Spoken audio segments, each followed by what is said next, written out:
ভালো সময়ের অপেক্ষা করবেন না, কারণ ভালো সময়ের চক্করে জীবনটাই পেরিয়ে যায় আর তারপর বোঝা যায় যে সময়টা চলে গেছে সেটাই ভালো সময় ছিল। আসসালামু আলাইকুম everyone, simple life with Nahar থেকে আমি নাহার নতুন একটি ব্লগ ভিডিও দেখার জন্য আপনাদের সবাইকে আমন্ত্রণ জানাচ্ছি। দেশ থেকে দেশের বাইরে থেকে যে যেখান থেকে আমার আজকের ভিডিওটি দেখছেন, আশা করি আল্লাহ তাআলার অশেষ রহমতে আপনারা সকলেই ভালো আছেন, সুস্থ আছেন। আমিও আলহামদুলিল্লাহ ভালো আছি।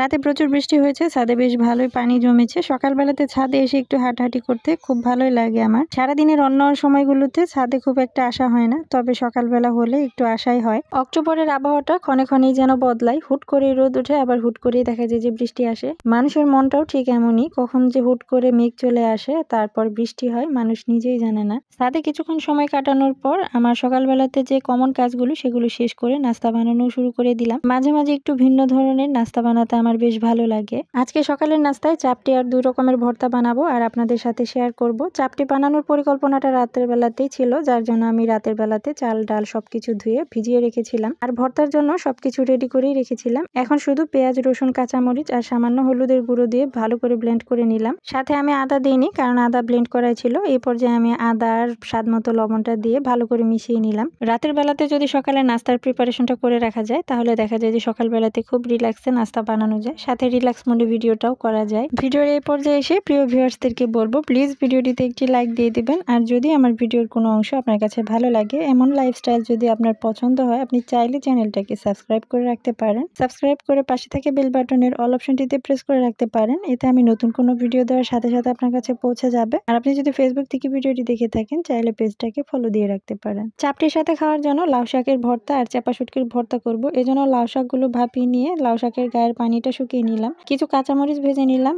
তারপরে আস্ত রসুন আর পেঁয়াজ কুচি বাদামি করে ভেজে নিলাম। চাপা শুটকিগুলোকে ধুয়ে পরিষ্কার করে আমি লাউ পাতায় মুড়িয়ে অল্প একটু তেলের মধ্যে ভালো করে ভেজে নিই। আজকে আমার ভয়েসের নয়েজ একটু বেশি শুনতে পারবেন, কারণ দিনের বেলাতে ভয়েস দিলে যা হয় আর কি, প্লিজ কিছু মনে করবেন না। যাই হোক, ভর্তার সমস্ত কিছু ভাজাভাজি করে রেডি করে নিয়ে এদিকে আমি চাপটিগুলো বানিয়ে নিব। গত ভিডিওতে শিশির আপু আমার রান্না দেখে এতটাই প্রশংসা করেছে যে আমি তো পুরাই অবাক। শুধুমাত্র রান্না দেখেই মানুষ এতটা প্রশংসা কিভাবে করতে পারে, কত বড় একটা মন থাকলে মানুষ মানুষকে এভাবে প্রশংসা করতে পারে, সেটা আপুর কমেন্ট পড়লেই বোঝা যায়। আমার যদি সাধ্য থাকতো তাহলে আমি আপুকে রান্না করে খাওয়াতাম, কিন্তু স্বাদ আছে সাধ্য নাই। সত্যি বলতে কি, অন্যের প্রশংসা করতেও না ভালো একটা মন থাকতে হয়, অনেক বড় একটা মনের প্রয়োজন, যেমনটা সবার থাকে না। আপুও খুব ভালো রান্না বান্না করে আর আমার কাছে আপুর ব্লগ ভিডিও খুবই ভালো লাগে। যাই হোক, সমস্ত ভাজাভাজি শেষ করে পাটায় বেটে আমি ভর্তাগুলো করে নিলাম। চাপটি দিয়ে 2টো ভর্তা খেতেই দারুণ লেগেছে। সকালের খাবারে ভর্তা প্রিয় বাঙালির ভর্তা হলে আর কিছু লাগে না, সেটা হোক গরম ভাত অথবা খুদের ভাত কিংবা চাপটি। আলহামদুলিল্লাহ, এগুলোই ছিল সকালের খাবারের। সবাই মিলে সকালের নাস্তাটা করার পরে আমি আবার অফ ক্যামেরাতে দুপুরের রান্নাটাও করে নিয়েছি, সেসব আর শেয়ার করলাম না।